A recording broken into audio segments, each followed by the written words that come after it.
We're going to see what Brian here thinks about Trump's disqualification over the 14th Amendment surges into the spotlight. Moving Trump from the ballot due to Section 3 of the 14th Amendment, and very fittingly, I interview Arizona Secretary of State Adrian about the process he's considering regarding disqualifying Trump from those ballots, how the courts will play into this, and what the deadline for a decision is. I'm Brian Tyler Cohen, and you're watching No Lie. So obviously, Donald Trump's criminal trials have been sucking up.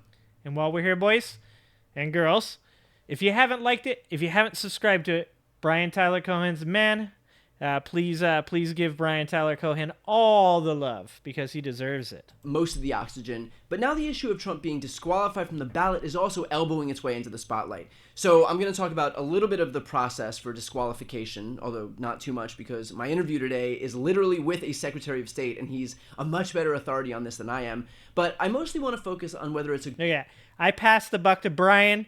Brian passes the buck to the Arizona guy. We're just all just like, we'll let somebody else explain it. good idea to take this route. So, Section 3 of the 14th Amendment prohibits anyone from holding public office if they have engaged in insurrection or rebellion or aided those who've engaged in insurrection or rebellion against the United States. Donald Trump summoned a mob to the ellipse on January 6th. He knew they were armed and conceded that they weren't there to hurt him. He turned them toward the U.S. Capitol. He stoked anger toward Mike Pence, who was at the Capitol for doing his job. He refused to deter the insurrectionists for... You know the thing I hate the most about this? The fact that Donald Trump and all these people have made me actually, like, have to defend Mike Pence. You making me defend Handmaid's Tale. Like, that is the true crime that Donald Trump should be prosecuted for, is the fact that I have had to go out on a limb. I mean, way out on that limb, on the very edge of that limb, to attempt to defend Mike Pence and his actions. God damn it, man. For hours while they ransacked the building. The insurrectionists themselves conceded, both in person and in court, that they were there on Trump's orders, and when Trump finally did deign to tell them to go home, they listened, thereby proving that they were acting at his direction. So the notion that Donald Trump did not violate Section 3 of the 14th Amendment is about as likely as Donald Trump weighing 215 pounds. So very quickly, because... Hey guys, how much does Donald Trump actually weigh? How much? I had this talk with people at my work. I'm going 270 because I have a friend who's 6'3", 215. I'm sorry, 6'3", he was 209. And he wasn't as big as... And Donald Trump has that weird body. Like, he's a little bit, like, he's top heavy. And he, like, kind of does that Louis Anderson. Do you guys remember Louis Anderson? He's got that, like, leaned over look that Louis Anderson had. 325. Nathan goes 325. Bucket's going 245. This is like the Price is Right, guys. Whoever gets it right without going over. And I don't want to see any $1 bets, okay? All right, no $1. But 290. Clive goes 290. Okay. What about his height? You guys think he's actually 6'3"? My boss says that he's probably got lifts in his shoes.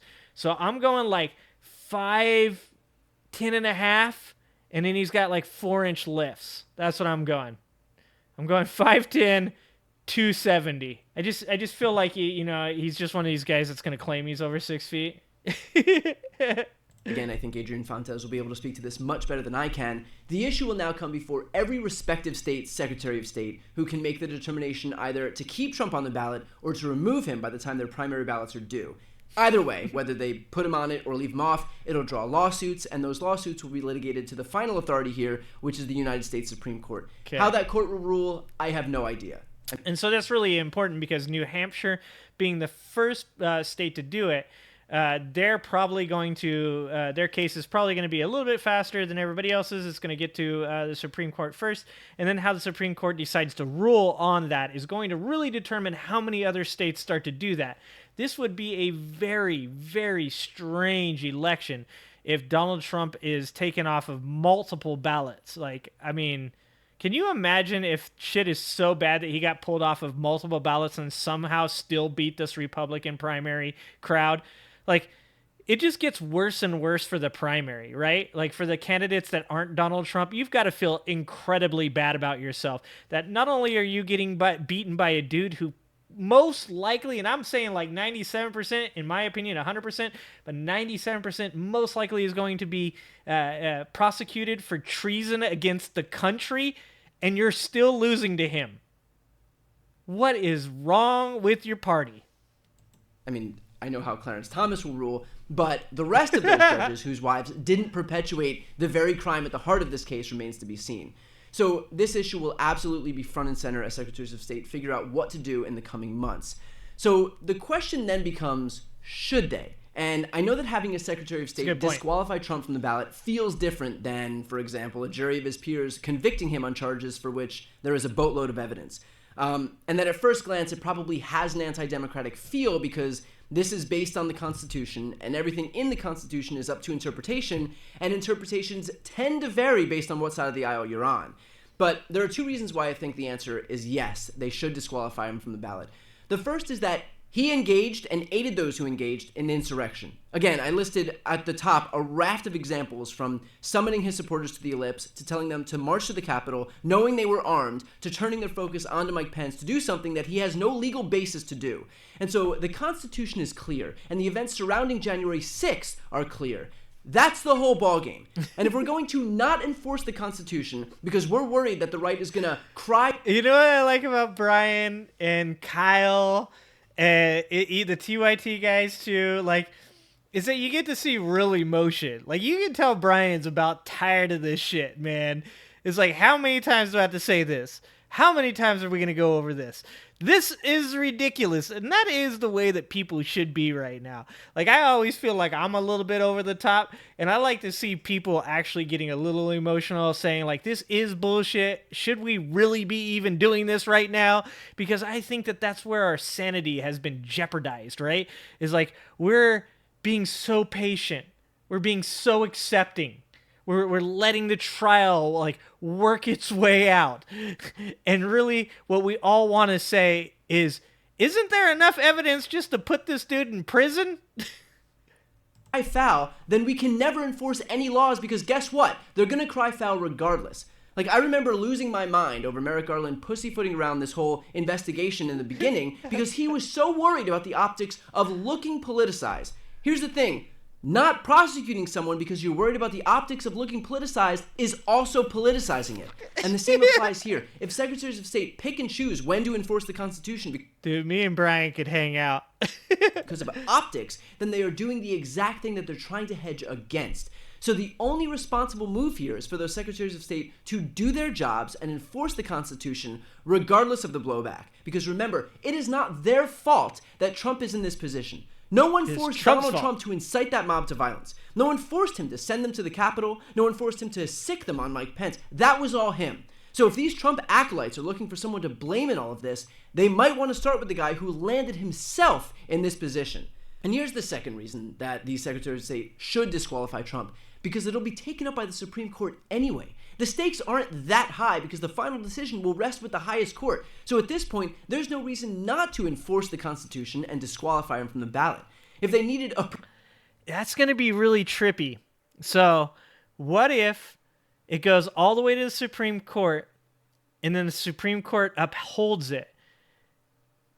Do the QAnoners, the hardcore Trumpers, do they turn on the Supreme Court then? I mean, obviously, the three that aren't Republican are already, in these guys' opinions, like the worst human beings on earth. But do they turn on Clarence Thomas himself, the godfather of the Supreme Court? Do they then turn on him as well? Like, how they won't have anybody left to support but Donald Trump. And this is where I'm at, guys. Then maybe, just maybe, Donald Trump takes him and all the crazy-ass people that follow him, and they just go somewhere else. They just go to Russia. Just go somewhere else. And then the real Americans, the real patriots, and I'm not tossing out the right. Look, there's still conservatives out there that, I disagree with, but I still think are patriots. I still think are good people. You don't have to leave. But if you're one of these crazy Trump supporters that can look at 4 indictments, I know none of them have actually read all the indictments. I know none of them have actually listened to the phone calls where he incriminates himself talking about how he can't declassify information or how he asked for 11,780 votes. Like, I know that they haven't actually looked at any of that information. But that doesn't excuse you. If you're following the Great Orange Messiah without even looking at the evidence to his why he actually could be guilty, or if you have and you still think he's innocent, go live in Russia. All of you guys. Just go so the rest of us can get back to sanity so we can start tackling like real problems, like actual problems in America. Because this is all just distracting us from being able to actually talk about the things that matter in America. Instead, we're focused on keeping a person that most likely committed treason away from the most powerful position in the United States of America. Like, we got other shit to do. Permission structure to be able to make a hard call, there's nothing more helpful than knowing that at the end of the day, the onus isn't on any of them to give a definitive answer to this question anyway. So with that said, here's a preview of my interview with Arizona Secretary of State Adrian Fontes. So the question of whether Donald Trump will be disqualified from state ballots in 2020. Dude, I hate to have to pause it again, but my man Brian's got some sharp suits right there, dude. I put on a suit and I look like a clown. I need to get a hold of Brian and get some advice on suits, man. 24 is a main focus across the country right now. Can you walk us through the process of what you're considering here? Well, what we're considering is a number of factors, some of which came to us last year. So, for example, in Arizona, we have a Supreme Court decision that indicates that that Section 3 of the 14th Amendment cannot be enforced because there's no federal enforcement mechanism. Now, I'm on record saying that that's pretty absurd because that means you can't enforce the natural-born citizen clause, and you also can't enforce the 35-year-old clause. New Mexico, on the other hand, has indicated otherwise, and I think they actually removed someone from office who participated in the insurrection. Oh. So we have a conflict of laws right there among those two states. There are conservative... That's interesting. Does anybody know anything about that? The New Mexico, I would like to figure that out. I'm going to have to look that up, whether or not they have removed somebody for the 14th Amendment already from the New Mexico ballots for participating in the insurrection. That's interesting. Law professors, even one, a founder of the Federalist Society, who's indicated that it is not only, the Section 3 is not only in effect right now, but is sort of mandatorily executable. And a guy like me who... Yeah, once again, it's self-executing. That is the most important part about that, is that when Jefferson Davis was on trial and got out of the criminal prosecution, it wasn't because he had been tried for treason. He was being tried for treason. It was because the 14th Amendment, third section, is self-executing. Doesn't disqualify Mr. Trump is subject to a lawsuit. And there are some other folks who agree that it may actually be in effect, but you just can't enforce it. And then there's a varying other set of circumstances, like what's the standard of proof that we would use. So there's a lot of considerations that we have to take into account. Right now, I guess the best way to say it is we are deciding how to decide. Now, there is a lot of talk about secretaries of state and the courts. Will the onus be on you to decide whether or not to include him on the ballot and then it'll be litigated afterwards? Or will this be litigated by the court first and then you'll take your cues from them? Well, it's as much a question of duty as it is of timing. I have a duty by the time we hit the 14th of December to notify my local election administrators as to whose names are going to be on the ballot. That's my certification as the Arizona Secretary of State. Different states have different rules, so we'll just talk about Arizona for now. That's December 14th deadline. But at the same time, we may end up in court, and that means that I... Dude, you think Florida has any laws pertaining to this? In Florida, you could probably be like 14, committed treason, high on bath salts, still run for president. We'll have to follow whatever the courts are saying. So there's a timeline involved. There are different courts and different, superior authorities involved. And so we're just going to have to see how this thing plays out. I know that you're going to be doing a lot of listening here, but you're also an expert in this area. So based on your knowledge of Section 3 of the 14th Amendment and what it says about the eligibility of someone who engages in or aids someone who engages in an insurrection, do you think that Donald Trump is qualified to appear on the ballot in 2024? Well, I can give you a quick answer, but that wouldn't do it justice. So let's run through a quick analysis here. Now, what we have is a federal grand jury in one of the January 6th cases and a state grand jury in Georgia. Both of them have determined by a legal standard called probable cause that there's enough evidence to go ahead and try Mr. Trump and others for criminal liability for having participated in the insurrection on January the 6th. So there is some competent authority under judicial supervision that has already made the determination that is probable cause. That's a legal standard that's more likely than not. Now, that's higher than preponderance of the evidence, but it's also lower than two other standards, clear and convincing evidence, and then the highest one in order to meet criminal culpability beyond a reasonable doubt. So you've got four pretty well-known, and it's not all of the legal standards, but we'll stick to those four for now. We really don't know which legal standard is supposed to apply to this particular test. And that's really the question where we're at right now. If it is merely by a preponderance of the evidence, which is a lower burden than has already been met by a state and the federal grand jury, then the answer becomes much more easy. If it's clear and convincing evidence, then it's a higher burden than either of those grand juries met. So we're in a space right now where we've got to figure out what test to apply to the facts that we know. That's the question that we're at right now. So the answer to your question, whether or not he's eligible, really lies on which test we use to determine that question. To watch the full interview with Adrian Fonte. Wow, that's super interesting. And here's one thing that it continues to be kind of left out that people don't understand about these cases is you literally go through three juries when it comes to these indictments.